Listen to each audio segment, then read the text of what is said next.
Hindi lahat ng tinatapon dito sa Macau ay basura. Tulad lang ng computer chair na ito.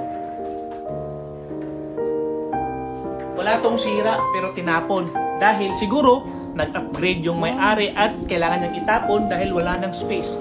Maliit lang kasi ang space ng mga bahay dito sa Macau. Kaya madalas nagtatapon sila ng mga gamit na hindi nila kailangan. Meron akong tatlong rason kung bakit nagtatapon sila ng mga gamit dito. Usong-usong ngayon yan eh. Una is, dahil maliit ng space, yung nasabi ko. Pangalawa is, meron silang paniniwala during Chinese New Year na kailangan sila magtapon ng gamit at bumili ng bago as a sign of prosperity and progress. Kaya, yung mga tinatapon dito, hindi naman talaga sira. Sobrang mapapakinabangan nyo pa nga eh. Ang tawag dyan, dumpster diving. Makikita, even sa movie, na si Spider-Man, dahil mahirap siya, kinokolekta niya yung mga basura, garbage sa tech ni Tony Stark. Ito sa Macau, pag naboboard ako, nagda-dumpster diving ako. Nagta-trip ako.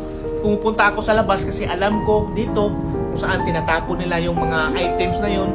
Alam ko kung kailan kinukuha ng collector. Meron kaming Facebook page dito kung saan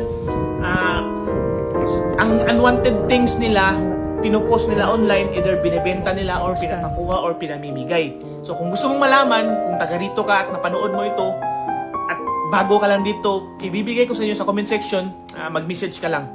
I-upload ko kasi ito sa ibang social media platform at baka pag sabihin ko ito yung Facebook page, baka dumugi nila, makikisali sila, ipanggulo lang sila doon kasi di naman sila taga Macau. So exclusively sa mga Macau na nakapanood dito, leave a comment kung bago ka lang kayo dito. Maraming Facebook page ang nag-offer ng second-hand items either for free, discounted, or ipa-pull out lang nila. Usually mga furnitures.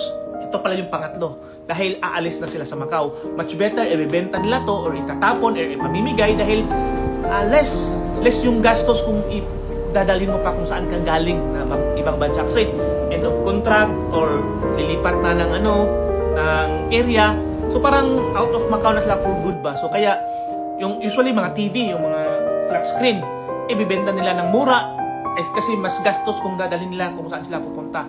Yung iba, kapag napanood mo yung mga vlog sa US, usually tinatapon, dumpster dive nila yung mga pagkain nga. At least 2 years pa mabubulok, mga canned goods tinatapon na sa basurahan. Kasi yung sa US, countryside, mas malayo sila sa mga grocery store, department store, at nag-i-imbak sila ng pagkain during winter. Marami yan sa nagva-vlog sa mga US vlogger. Pero dito sa Macau, hindi ka makakakita ng mga pagkain, ng mga canned goods na tinatapon lang. Because pagbaba mo, meron ng restaurant, meron ng mga market, and mura lang yung mga bilihin.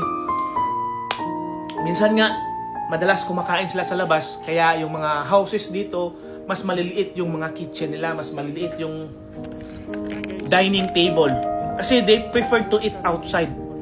Kaya may mga araw, may mga oras na kapag hindi ako nakatulog dito dahil yung body clock ko sa katawan, parang nasanay na sa work routine ko ba, mga alas 12, lumalabas ako ng bahay. At minsan dinadaan ko yung iskinita na iyon, para maghaluggob. And marami akong napupulot, minsan nire-repair ko lang, like stand ng mga flowers, nilapsap ko din yan. Tawag na sa amin dyan, lapsap. Actually, itong computer chair, pangatlong lapsap ko na to. Nung nalapsap ko ito, na dumpster dive ko ito, tinapon ko din yung luma. May mga Chinese or local resident din na nangunguha niyan. Ipapakita ko sa inyo ang senaryo sa kalsada tuwing gabi. Usually, marami ito pag Chinese New Year. So, ang sayo lang, tsagaan mo lang kung di naman masama yun kasi tinapon naman nila eh. Diba? Kung kukunin mo, lilinisan mo or aayusin mo, wala namang problema, hindi mo naman yan ninakaw, di ba?